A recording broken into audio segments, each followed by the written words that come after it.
Well, one of the original reasons for pursuing remote viewing was that we knew that the then existent Soviet Union was using remote viewing.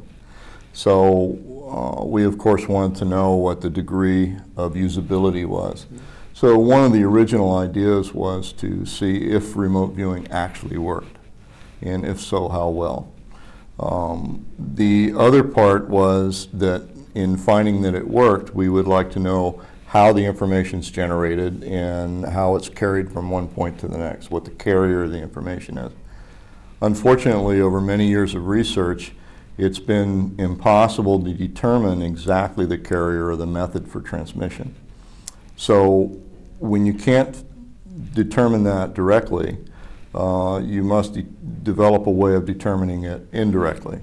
And indirectly would be to create a form of shielding that prevents a remote viewer from remote viewing.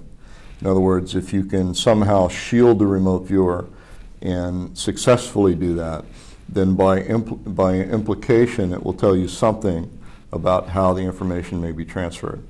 Unfortunately, there's been no methodology developed for actually shielding a remote viewer. Remote viewing seems to work and work very effectively no matter what kind of shielding. And probably because it adheres to laws of special relativity and not laws that basically support electromagnetics or something like that.